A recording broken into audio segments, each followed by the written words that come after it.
afternoon, everyone. Good to see some of you who weren't on our trip. Good to see Dave LePan. Is he here somewhere? There he is, Dave. Welcome. Glad to have your guests with you as well. An old friend, of course, of the department and public affairs in particular. So I have a few things off the top before I turn to your questions. As you know, Secretary Carter was just in Iraq just about a week ago, and he was encouraged by the performance of the Iraqi security forces and Kurdish Peshmerga fighters in the opening days of the battle for Mosul. He got an update firsthand while, of course, he was in Iraq. He continues to be encouraged by what he is seeing. The campaign is on track and moving forward according to plan. Progress in the last 24 hours includes the successful clearing of the village of Ali Rash on the southeast outskirts of Mosul by Iraqi security forces and Kurdish forces clearing Karabat and Khani Shirin north of the city. We have seen reports from Iraqi forces that they are in some places less than a kilometer from Mosul itself. While distance is not the best measure of the fight ahead and the coalition is prepared for difficult fighting ahead, there is no question that counter-ISIL forces continue to have the momentum in this fight. ISIL resistance so far has consisted of extensive use of vehicle-borne IEDs, indirect fire, and snipers in an attempt to delay the advance, as well as obscuration fire set to try and conceal ISIL positions and movements.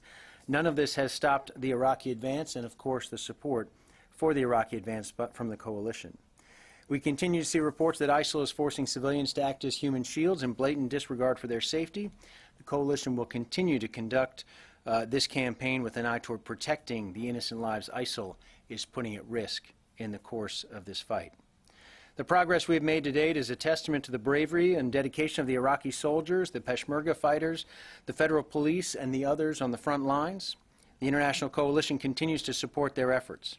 Over the last day, coalition forces have delivered 118 munitions through the air and artillery strikes, bringing the total employed since October 17th to nearly 2,900. In addition, the coalition recently delivered 228 additional vehicles to Iraqi forces and has continued to provide food and ammunition resupply across the battlefield. I also wanted to update you on the Secretary's schedule. Secretary Carter will leave tomorrow for a three-day trip that will take him to New York, Missouri, Nebraska, and Ohio. In New York, the Secretary will visit City College of New York to announce his latest Force the Future initiatives to ensure that his successors will also get to lead the finest fighting force the world has ever known. While he's in New York, he will also speak at a Stand Up for Heroes event that evening. On Wednesday, he will travel to Fort Leonard Wood, Missouri to observe Army battlefield engineers in training and speak to troops at Fort Leonard Wood. And then on Thursday, he'll be at Offutt Air Force Base in Nebraska for the U.S. Strategic Command Change of Command ceremony. He is looking forward to thanking outgoing STRATCOM Commander Admiral Cecil Haney for his distinguished service and to welcoming Air Force General John Hyten to this vitally important position. Following the STRATCOM ceremony, the Secretary will travel to Wright-Patterson Air Force Base in Ohio for a brief visit to the Air Force Research Lab. While he's at Wright-Patterson, he will also get an update on the development of the B-21 Raider. And with that, happy to take your questions. Bob. Peter, about the disclosure last week that there was a near miss between a Russian and American aircraft over Syria, it was said that there was some immediate communication through the normal military channels between the Russian and Americans. Wondering whether there has been any higher level discussion about that incident or the implications of it, or the Secretary's view about it being an inadvertent episode. Yeah. Bob, I can tell you much the same information you had last week, that this was an unusual occurrence given the proximity of these two aircraft, that just the sheer proximity alone made this different than other, if you will, contact that we've had with the Russians over Syrian airspace. Obviously, it's a concern for us. That emergency line of communication was used, and there was discussion afterwards, and it's been determined by our folks that they saw this as an inadvertent contact. This was not something they saw an intentional act of hostility. But certainly it'll be a focus of conversations and continues to be with regard to those, the Memorandum of Understanding, the safety of flight protocols that are in place, and we continue to have those conversations with the Russians. And but I think it's fair to say that that this was the closest in terms of proximity that we have come to date, and that is why it was a particular cause for concern. And again, this is something we've engaged with the Russians on, and feel we have a better understanding of what happened here. And we'll continue to have those conversations with the Russians to try and make sure something like this can't happen again. That's the whole purpose of that communication line, the whole purpose of the Memorandum of Understanding, which we think is very important to the safety of both our air crews and the Russian air crews as well. So it wasn't elevated to a higher political level discussion between the Pentagon and... We continue to handle it through the CAOC line of communication. It certainly was raised to higher levels, and the event itself has been made aware to certainly the Secretary and others. But we believe that this line of communication that we have established has been successful so far. There's been professional handling of it, certainly by our side, and we believe by the Russian side as well. And we continue to believe that that's the best way to try and address these issues going forward. Thank you. Yes. Last week, Secretary Carter said the Iraq offensive would overlap with the Mosul offensive and would begin in about a few weeks. Today, the Turkish Deputy Prime Minister came out and said, well, we would prefer it if the Iraq offensive didn't start until the Mosul offensive was done. What's the timeline for the Iraq offensive now? I think you heard the Secretary speak to this. You heard General Townsend speak to this as well. The coalition, the United States and the coalition as a whole, we all feel it's important to maintain pressure on ISIL at this particular moment in time. While they're feeling the heat in Mosul, they're also feeling the heat in Syria. Our continued support for local partners there, our continued air operations both in Syria and Iraq. And I think the Secretary's view is that we need to maintain pressure on them, as much pressure as possible, and that includes beginning at least the isolation of Raqqa in the not too distant future. And that's the view that we share with other members of the coalition. We'll continue to work closely with all the members of the coalition in terms of timing, in terms of sequence. But we have ISIL in a position right now where they're feeling the heat, and we'd like to keep that pressure on.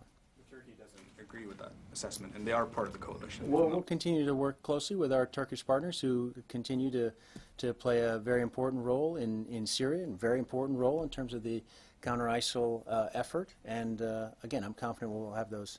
The Secretary had some of these conversations when he was in Turkey just the other day. And so I'm confident that, and I believe the Secretary is confident that the coalition will all be on the same page in terms of executing this plan going forward, just as we have been with regard to executing the Mosul plan. Is there an option to go and isolate Raqqa without Turkey? Again, we'll work this campaign. We will execute this plan in accordance with the timelines that best fit the coalition effort. And I'm confident we'll have the support of the coalition moving forward. Yes? Peter, when the Secretary went to Turkey, he left there with an agreement, he said in principle, but then when he got to Baghdad, the Iraqi Prime Minister rejected that plan. Did the Secretary view his trip to Turkey and Baghdad as a failure for not bringing Turkey and Iraq together? Absolutely not. We had excellent visit to Turkey, an excellent visit to Iraq, a good conversation with the leadership not only in Turkey but also with the Iraqi Prime Minister. And obviously there's some differences there between Turkey and Iraq right now, and the Secretary views his role and the role of the United States as the leader of the coalition to try and bridge those differences and try and keep everyone focused on the common enemy we all share, and that's ISIL. And he continues to work some of these issues and coordinate carefully with both our Iraqi partners as well as the Turkish leadership as well. Is the Secretary concerned now that these Iranian-backed Shia militias have announced that they are taking part in the Mosul operation? Is he concerned that these forces will not be helpful in the Mosul battle? Well, the Secretary is most concerned that the plan for Mosul remain on track and that it remain the Iraqi plan, the one led by Prime Minister Abadi. So far, that has happened. And he is very encouraged, as I said before, about not only the successes to date, but also that the execution of this plan matches what has been discussed and been on the drawing board for weeks and months. And that is what we're seeing right now play out in Mosul and in the push towards Mosul. Peter, one of these groups in particular, Kataib Hezbollah, is listed as a foreign terrorist organization by the U.S. State Department. They're participating in this fight. This is a Sunni city, a majority Sunni part of Iraq, and yet you have these forces flying Shiite flags. You have photos of the Ayatollah. Many of these groups have American blood on their hands. Is the Secretary concerned that these Iranian-backed forces will not help but actually make the conflict worse in Mosul? Well, you heard the Secretary speak at length about the need and the support for Prime Minister's approach, the multi-sectarian approach to governing Iraq, and that this fight needs to, in essence, address some of the divisions that led to the rise of ISIL in the first place. And so the Secretary continues to support Prime Minister Abadi's own push to make this a multi-sectarian approach and to absolutely oppose anything that might suggest a fueling of sectarian strife. That's why we continue to support, the coalition continues to support forces under the control of the government of Iraq and Prime Minister Abadi, and that's how the coalition will continue its operations. The Secretary is not concerned at all about these Iranian-backed forces? Of course he's concerned, and he's seen from past history what some of these forces have done. At this moment, our support continues to be through the government of Iraq and Prime Minister Abadi and the forces that are on the ground conducting these operations, and will continue to support those forces operating under the control of the government of Iraq. Yes, Qasim. I'll follow on Idris' question on Raqqa. Could you say that the coalition, the other members of the coalition, are on the same page with the United States with respect to execution of the Raqqa operation, but for Turkey? I think it's fair to say that we are still, the coalition as a whole is continuing to look at every aspect of the campaign right now, getting input from members of the coalition to see what role members of the coalition can play. So I would not suggest to you that we're not on the same page as Turkey at this point. This is an ongoing conversation. The Secretary just met with the President of Turkey, the Prime Minister, of course, the Defense Minister, had another meeting with the Defense Minister in Brussels. And we continue to talk on a regular basis with the Turkish leadership about the best approach to addressing the fight for Raqqa. But we have to keep the pressure on, and we have to move forward and challenge ISIL in its so-called capital of its caliphate. The Secretary has made that clear. The coalition's been clear for some time that this is the ultimate goal here is to eject them, dislodge them from Mosul and from Raqqa, and we think we're in a position to begin doing that. You're saying that you and the coalition as a whole, and the United States and Turkey are on the same page. However, it doesn't reflect on this, official remarks, official comments. How would you react to that? For example, the United States that we will go on executing the Raqqa operation immediately by surrounding it and so on. Turkey says, no, it's not time. It's not time for that. Turkish Deputy Prime Minister is saying that. We'll continue to have our conversations with our Turkish counterparts and, again, be as transparent as we can be with all the coalition members about the appropriate steps to take, the timelines, the roles the coalition members can play. And we'll have those conversations in private with our Turkish counterparts and with other members of the coalition as we have from the start. This last question on Rutba. Late last week, we heard that a Shia militia launched an offensive in Rutba and demolished private properties, torched houses, even demolished a mosque over there, and abducted some youth in the city. What's your reaction to that? Are you concerned about Shia militia sectarian actions in Iraq?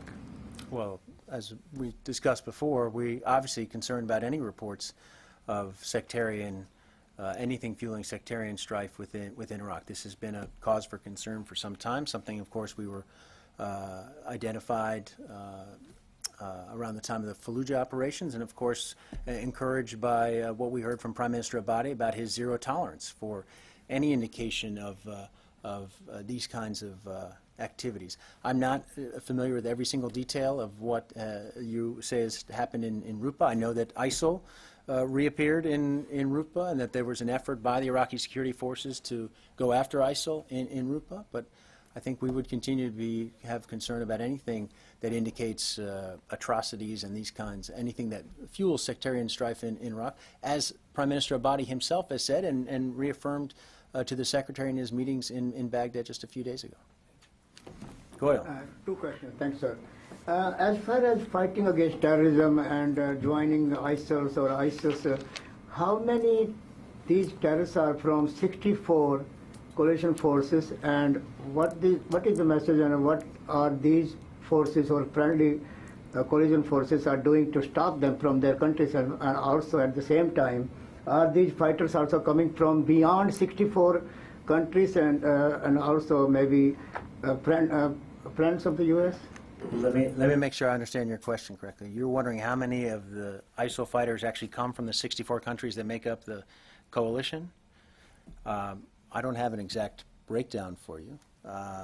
Certainly a number of these fighters come from Syria and Iraq, but not all of them. The problem of foreign fighters and people, for whatever reason, pulled to ISIL and pulled to Syria and Iraq to fight on behalf of ISIL is a problem that all the members of the coalition have identified. Certainly some of them perhaps are from coalition member countries. What we're most concerned about now is making sure that those people do not leave the battlefield in Iraq and Syria and find their way back to their homelands to be able to cause problems in those places. It is a central focus of the coalition campaign to protect our homelands. It was a major focus of discussion in Paris when the Secretary met with the leaders from some of the other counter-ISIL coalition nations, defense ministers, and continues to be a major focus certainly of the coalition efforts, the United States efforts, is to target those external plotters, to do what we can to limit their ability to plot, meet, gather, coordinate, and we've made substantial progress in that area, but there's plenty more work to do, and we'll continue to be focused on it with, I know other members of the coalition share the same concerns we do about protecting the homeland. As far as terrorists in Pakistan is concerned, General Musharraf, who ruled the country for almost 10 years, Pakistan, now he's saying in an interview, which is also on YouTube now, that Pakistan is the one who created Al-Qaeda and Taliban, and now after feeding them, training them, financing them, now they are coming back against the Pakistan and innocent peoples there. Do you buy his stand now, since he was not cooperating for 10 years with the U.S., including he kept saying that Osama bin Laden was not in Pakistan, but now he's speaking against his own country, which now he's out of the country? Yeah, quite honestly, I'm not aware of President Musharraf's most recent comments. I will just say that you know that focusing on counterterrorism has been a big part of our ongoing conversations with Pakistan, and will continue to be a major focus of our efforts with Pakistan. But do U.S. believe, or this department, that there are still terrorists in Pakistan who are, of course, killing the innocent Pakistanis and also maybe joining ISIL and others? We believe that there continues to be a terrorist threat within Pakistan against the Pakistani people, and also posing a threat outside of Pakistan, and we continue to work closely with the Pakistani government to try and address it. We think there's more that can be done, and this is something that will continue to be a major focus. Thanks, sir. Yes. Another question about the Shia militias. Some of their leaders say that they're getting closer to Mosul airport. Are you aware of that, or does that concern you, or is there any coordination between the coalition and those forces on the ground? There's no coordination between the coalition and those Shia militias that you referred to. There is coordination with the coalition and the government of Iraq, and you're seeing that. Perhaps some of your colleagues who are there are seeing that firsthand, but there is no coordination, certainly no support coming from the coalition. I'm not aware of those reports of their exact location.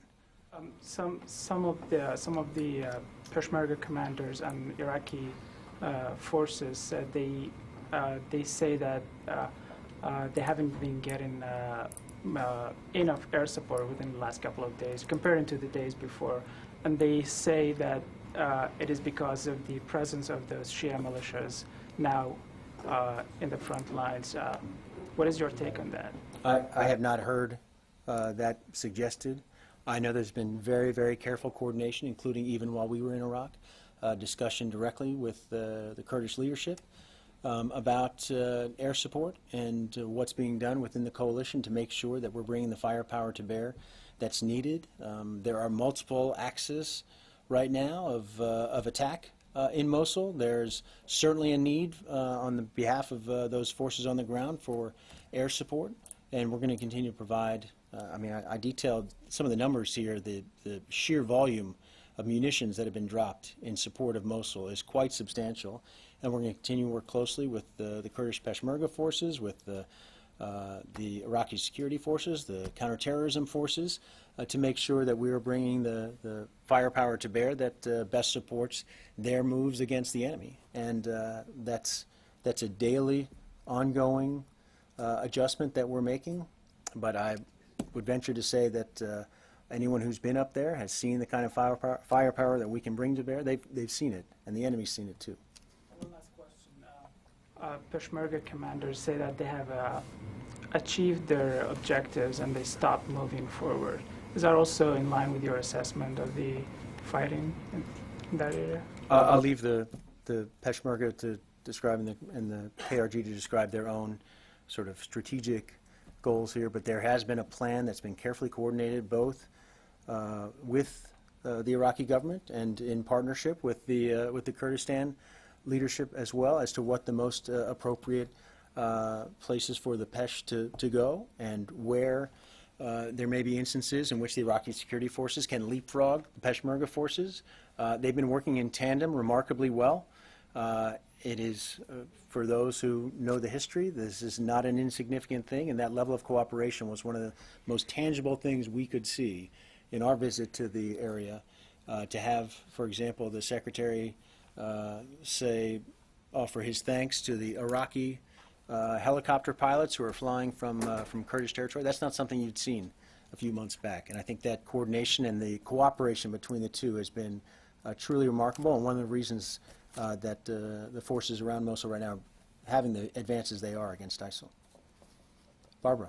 Can you go back, one clarification and then a couple of questions. In your opening statement on Iraq, I'm not sure I heard correctly, so let me make sure. You talked about the resupply, and I think you said food, ammunition, and other resupply? Yeah, a number of logistical efforts. Two things. On the food, is it that the Iraqis can't provide food for their army and for their people, for their fighters, or are you simply hauling their food supplies north because they don't have the airlift to do it themselves? This has been a coalition effort from the start to be able to provide logistical assistance to. Food in particular, can they feed themselves?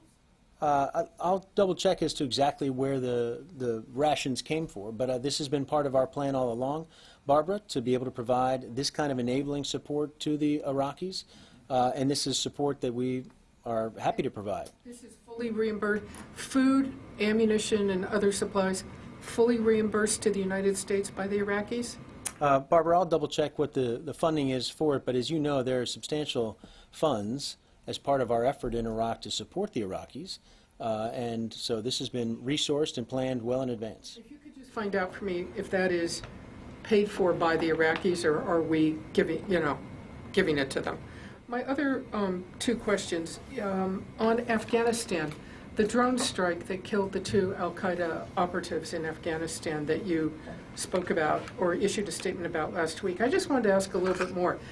While they had been known to be plotting generally attacks against the U.S. and Western interests, at this time when you conducted this strike, did you have any indication that they might be engaged in real-time planning, if you will, that there was a more current real-time plot that they were working on?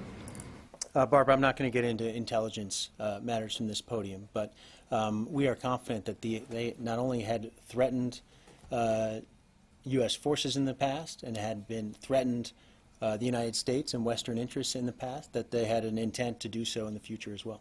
So it was not just something in the past? Correct.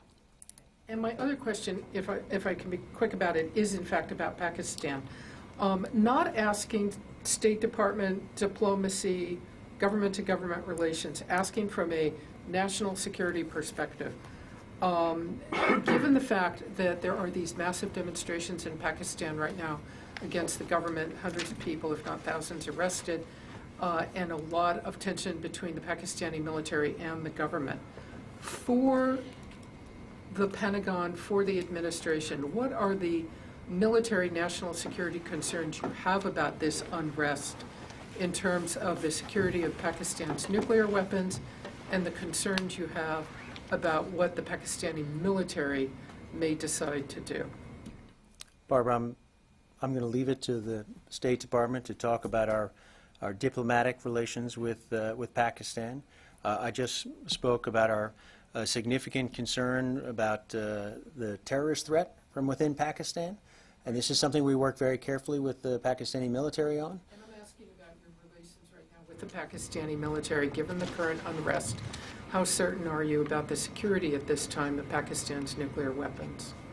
Barbara, we continue to have a regular communication with our Pakistani counterparts, and I'm going to leave it at that. We are obviously watching the situation closely. We watch the region very closely. This is a part of the world that's had its share of political upheaval in recent years, and this is something that we'll watch carefully, and something that that in particular, with regard to our military relationship, we'll continue to engage our counterparts on that front. But with respect, I'm not hearing you say that the U.S. military has confidence, complete confidence in the security of Pakistan's nuclear weapons. I'm going to, once again, reiterate that we will continue to do what we always do, and that is engage on a regular basis with our military counterparts there in Pakistan, as we have for some time, and we will continue to have the conversation that we always have with them with regard to stability in the region, stability of Pakistan, and of course the terrorism threat that emanates from Pakistan in the area. Carlo. Just to follow up on Lucas and Qasim's questions on the militias. Recent reports state that they're roughly 18 kilometers away from Talafar. Reportedly, thousands of militiamen are there sort of amassing. Looking at some of the recent catalogs of coalition strikes, there have been several in the Talafar area around like within the last 5 days. Now, as I understand it, there's no, I mean, the Iraqi forces aren't there, Kurdish Peshmerga forces aren't there, it's just the PMU. So were these airstrikes over the last several days around the Talafar area in support of their operations as they push east? Two things on that. I'm not sure you're totally correct in terms of the where all the Iraqi security forces are, for one. And second of all, we continue to carry out airstrikes against ISIL targets that pose a threat to the coalition, and of course are part of the defenses around Mosul, and so we'll continue to do that. I'm not sure the exact how many strikes we've done in that vicinity, but we're not providing support to those Shia militias, and that's been our position all along. We'll continue to maintain that. But we will provide support to the Iraqi security forces that are in the area, and we'll continue to carry out strikes against ISIL targets we see that pose a threat to the coalition. A quick follow-up on Kirkuk. As part of the Iraqi plan that we've been hearing in the run-up to Mosul, it would go Shirkat, then Hawija, then the Mosul operation would begin. Obviously, the operation started. Hawija was not cleared. It was sort of seems to have been left out or changed at the last minute. And now reports we're seeing are the fighters who launched the attack in Kirkuk were mostly based out of Hawija. Now, in retrospect, do you see that change in the battle plan as a mistake from the Pentagon's point of view, from the military's point of view, by the Iraqis? I think this is an Iraqi plan led by the Iraqis. We continue to support it. We think there's progress being made in the fight for Mosul. And I'll leave it to Prime Minister Abadi and his leadership to speak to the sequence of events. Obviously, we want to see ISIL removed from as many places in Iraq as possible, including Hawija, and that'll be part of the ongoing operations from the Iraqi side with the support of the coalition. But this was a decision made by Prime Minister Abadi to move forward at this time with the Mosul fight, and we support that decision. Paul.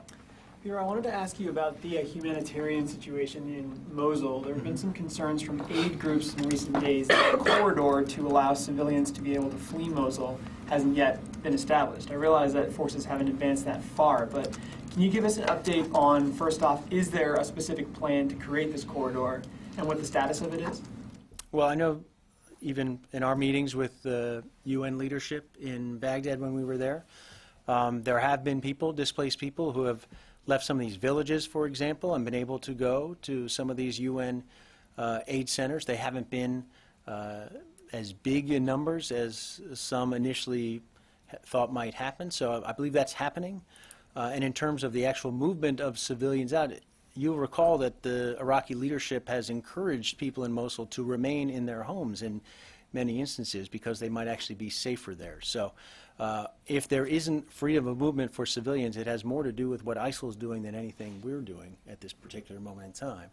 So, but there continues to be an effort to try and make sure civilians can reach the safe confines of these UN areas, and we'll continue to do what we can in terms of both targeting, and of course the Iraqi forces on the ground are trying to deal with these civilians at the same time. So I would encourage you to talk to the Iraqis about the particular approaches they're taking with regard to their ground forces and what's being done to accommodate those civilians. So the concerns that I've heard are less to do with the outlying towns, which, as I understand it, as they've been freed, people are then leaving, and more to do with the up to 1.5 million civilians in Mosul, who at some point at the height of the fighting are probably going to want to get out. And I know that's a concern that the U.S. has talked about before, that ISIS populations might try to hide in these groups as they flee. Is that not true, that there's going to be some sort of outlet for them to be able to leave Mosul once the fighting begins? Well, I'm not going to walk through every single aspect of the fight and the approaches in and that sort of thing. There has been considerable thought given to how to address that situation, and one of the ideas, again, Paul, that's been, you've seen it in leaflets, you've seen it in radio broadcasts, is to encourage civilians to the extent they can, because they might actually be safer, to remain in their homes because of the concerns for the fighting that's going to take place, the potentially brutal kind of fighting that could take place in that urban environment. So there are concerns. This has been something that's been communicated by the Iraqis to the civilian population there.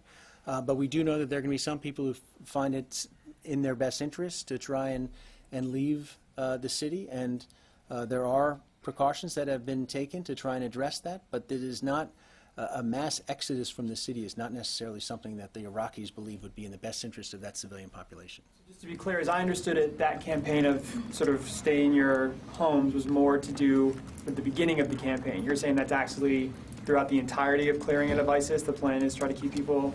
That's been communicated by the Iraqis. And again, we understand that there will be some people who will try and exit the city just because they feel safer. And there are steps that are going to be taken to try and address that. And again, there's an effort right now to establish locations for displaced people where they can have some shelter and some support. And the Secretary met directly with some of the UN folks most responsible for that. Some of that will, of course, fall, in terms of the coalition effort, will fall more to USAID and that sort of thing. And a lot of this will be coordinated by the Iraqis themselves in terms of the best pathways that could, if any, emerge for civilians to be able to exit the city. One last quick question. I understand that there's a screening process before people who have fled Mosul are able to access some of the aid camps and other distribution hubs. Is the U.S. participating at all in that screening process, or is that an entirely Iraqi operation? That's going to be Iraqi-led, is my understanding. I'm not aware of a specific coalition role with regard to that, other than, of course, we're supporting the effort at these UN facilities. We're supporting that in terms of financially contributing to it and helping with some of our sister agencies are helping with the actual establishment and supplies for those facilities. But we are not doing, we are not specifically involved, as I understand it, in the screening of those people. Yes, Thomas. Hi, Peter. You mentioned foreign fighters earlier. We haven't had an assessment for some months now about what the number of foreign fighters joining ISIL in Iraq and Syria is. Can you give us the latest estimate on that, please? Let me see if we have an updated number for you.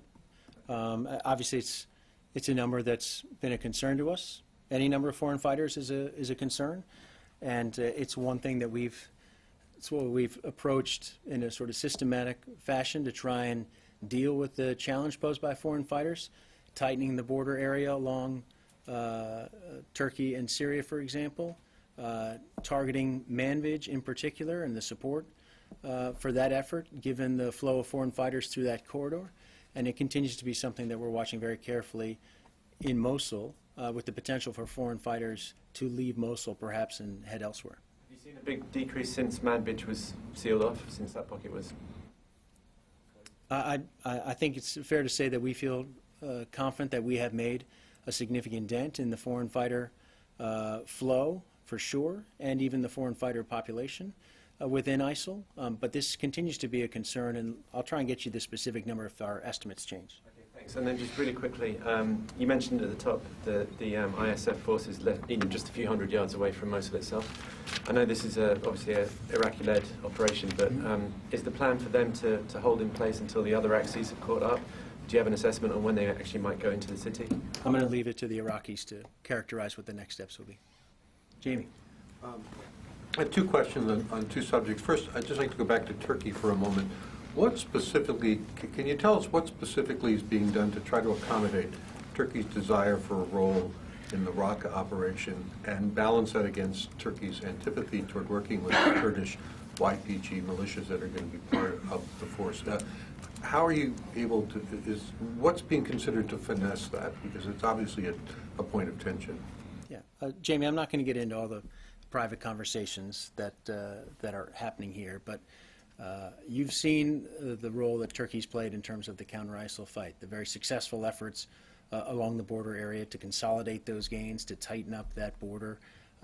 They have done damage to ISIL, those Turkish-supported forces, and we're in agreement. That's been a good thing. That's been a very positive thing. We've been very supportive of that.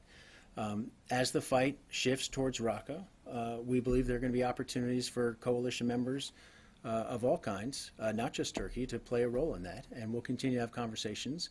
Again, we're not going to get into specifics about every single role, but we absolutely believe that it would be beneficial for Turkey to play a role and for a host of coalition partners to play a role. And second question, different subject. Technology company Palantir today won a small victory in court against the Army. They were suing to enforce a law, a 1994 law, that's supposed to prompt the government to buy commercial technology when feasible instead of having expensive development of duplicate technology.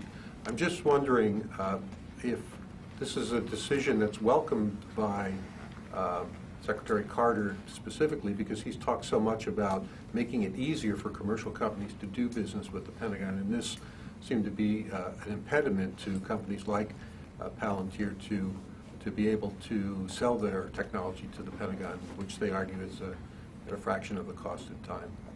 I'm going to admit that you're more up to speed on the news than I am. I'm not aware of this court ruling, so I won't comment specifically on this court ruling. What I will say more broadly is that the Secretary does believe that there should be opportunities for the Department of Defense to be more nimble, more agile in terms of its engagement with the private sector, and he's been supportive of that. You've seen the efforts by DIUX to try and improve that outreach to the technology community, make it easier to do business with the Department of Defense. So he absolutely believes that's a good thing. But I can't comment on this particular legal issue, so I'm happy to take that question if you want. Nancy. I'd like to follow up on Idris's question, please. If I heard you correctly, you said that there are private discussions going on between the United States and Turkey vis-a-vis Raqqa and their potential role in it. Is that correct? There have been a number of conversations at the highest levels of government with our coalition partners, including Turkey. I guess I'm confused because in an interview with NBC News last week, the Secretary was asked, so the assault on Raqqa will start weeks, not months. That means this year, 2016, and the Secretary said that is what we expect. If the assault on Raqqa is going to start within weeks, what is the status of these discussions, and what is the status of the operation? If you're signaling to the Turks on one hand you want to talk, and on the other hand that the operation to go into Mosul is imminent. Raqqa or Mosul? Okay. We continue, Nancy, as you know, to engage with coalition partners on a range of fronts in the fight against ISIL, including the isolation and ultimately the taking of Raqqa, and we'll continue to do that. And that's true of Turkey, and it's true of a range of other countries that are performing a variety of roles in the coalition right now, both in terms of supporting the local forces on the ground, sometimes providing air support, sometimes providing financial assistance, logistical assistance, and we think there are a whole host of roles for countries to play in this effort. Right. I guess what I'm confused though is was the Secretary speaking accurately when he said the assault on Raqqa? I understand the distinction between isolate and invasion, but he's signaling that the assault on Raqqa would start within weeks. Is that correct? I think the effort to liberate Raqqa will begin, as the Secretary said, within a matter of weeks. This is going to happen sooner rather than later because we think ISIL is under pressure across Syria and Iraq, and we think this is the right moment to begin pushing in Raqqa as well. And we're going to do that in coordination with our local, not just our local partners, but our coalition partners as well. Just to make sure I'm understanding, when you say the operation to liberate Raqqa will begin within weeks, you're counting the entry into Raqqa proper will happen within weeks. Is that correct? I think it's. I'm not going to get into detailed timelines here, but the Secretary spoke about the initial isolation phase and ultimately the taking of Raqqa. Like Mosul, this is going to be a challenging environment. ISIL has had an opportunity to dig in and build its defenses there, its fortifications. And so this is going to be a challenging environment, just as Mosul is. Right. I'm not trying to be difficult, but you've gone back and forth between isolate and actually go in. So what I'm trying to understand is, was he referring to the actual entry into Raqqa, or was he referring to the isolation campaign? The isolation will begin first, and then at that point there'll be a different phase, and that'll be the actual liberation of Raqqa. So he counted the assault is included in isolation? I believe that's what the Secretary is referring to, yes. Carla. On Somalia. It's now been more than a month since the controversial U.S. strike there. Is the Pentagon any closer to determining whether or not they killed al-Shabaab members or members of local forces? You know that there's an assessment that's been going on since that time. My understanding is AFRICOM is still concluded. It's still wrapping up that assessment. And so when they have something to report, they will make that public. Asked again about it this week. So, yes, Courtney. Raqqa thing, because Sure.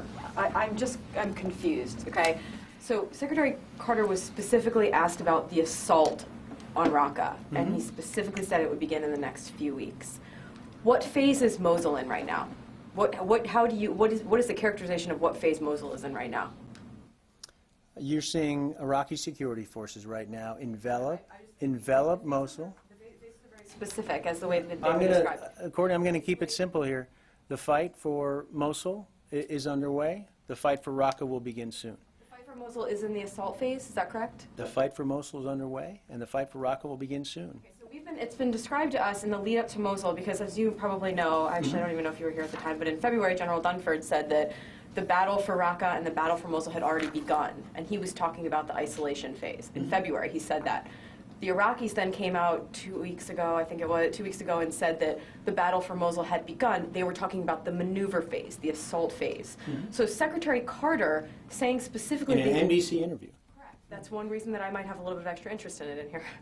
Secretary Carter specifically saying that the assault phase would begin in a few weeks would indicate that he believes the isolation phase, which has or has not begun, I don't know, you know, tell me based on the changing dynamics of how what you guys call anything anymore, but if that would indicate that he believes the isolation phase for Raqqa will only be a matter of several weeks. Is that the case? The Secretary believes that we need to maintain pressure on ISIL, and that is both in Mosul and in Raqqa. The isolation phase will begin, as the Secretary indicated, in just a few weeks. And that's sooner rather than later. That's the difference That here. will follow. If you're just saying that he misspoke, that's fine. I'm not saying he misspoke. I'm saying that this fight's going to happen sooner rather than later, and I'm not going to tell you exactly when it is. And that's our point here. He said when it is. He said a few weeks. So, but what I'm asking is... And now we'll leave it at that, a few weeks. He specifically said the assault phase, though. That's the difference here. If he had said the isolation phase, fine. That seems to be, you know, the common belief. But he specifically said the assault phase. So the question is, if the isolation phase has begun or is beginning or whatever, and the assault phase will begin in a few weeks, does the Secretary believe that the isolation phase for Raqqa, which in Mosul took 8 months, that for Raqqa it will only take a few weeks? I'm going to leave it where I started all this. The fight for Raqqa will happen soon. ISIL will be under pressure in both Mosul and Raqqa. And that's what this coalition has set about to do from the start. And that's what our plan is. That's what we're executing, both in Iraq and in Syria, with our local partners, and we're going to do that moving forward. With all due respect, I mean, your job is to speak for the Secretary of Defense, and when we aren't able to ask him specifically what he meant, I don't think it's unreasonable to ask you to give us an interpretation He of what said a few weeks, and that I'm giving you the broad picture here, and that is this fight will happen sooner rather than later. We want to keep ISIL under pressure, both in Iraq and Syria. We're not going to provide every single detail as to exactly when we're going to be knocking on their door. I don't think you'd want us to.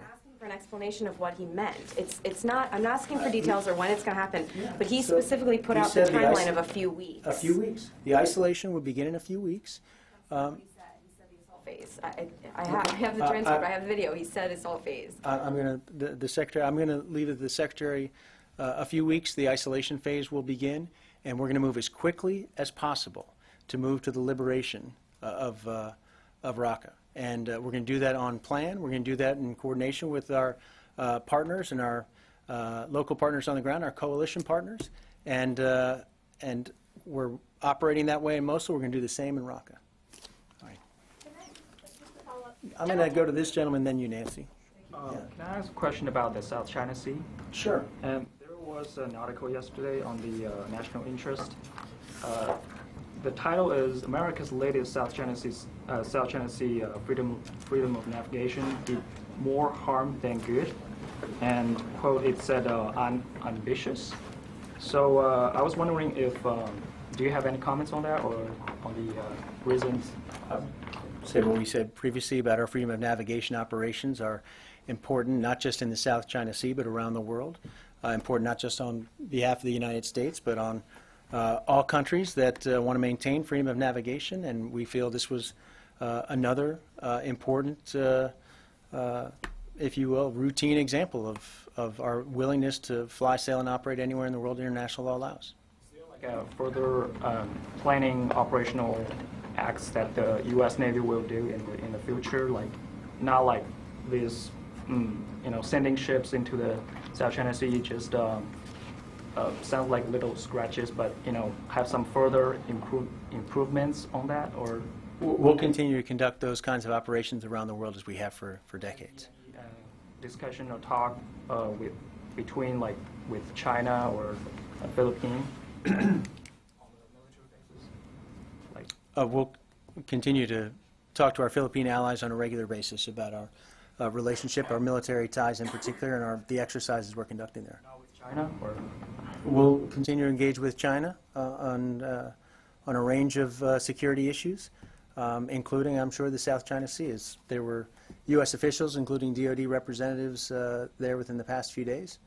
And so we'll continue to have our conversations with China about a range of issues, including issues where we agree and issues where we don't agree.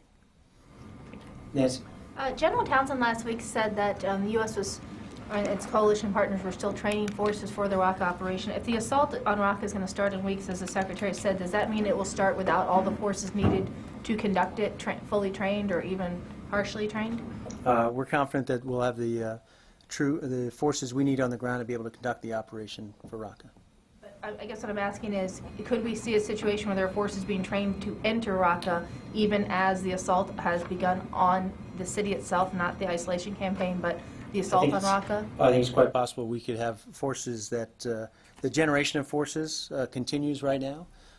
We think this is something that's going to snowball, particularly as more progress is made against ISIL, that there are going to be more people who want to join the effort to dislodge ISIL, so we expect those numbers to grow, and that certainly it's possible some folks will still be in training while other forces begin operations in Raqqa. And how long is that training operation? How long does it take to train up a troop for an operation like Raqqa? Do you know how long that is? It depends on those forces and what experience they've had in the past.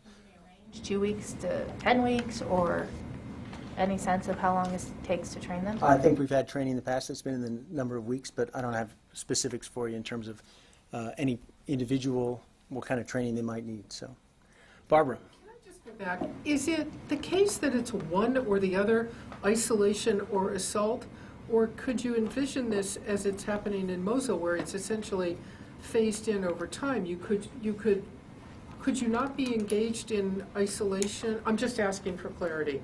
could you not continue to be engaged in isolation operations and begin phasing in the assault? Or is it really a hard stop on one and then you begin the other? Well, we're going to begin with the isolation, Barbara, and we'll see how it goes from there. It depends, again, on the capabilities of the local forces, the size of the force brought to bear. Obviously, the air campaign will be a factor here. And so these will be decisions that get made on an ongoing basis, but there's a plan in place right now to begin this, and to begin this with local forces, and we expect that to be executed as the plan in Mosul has been executed as well.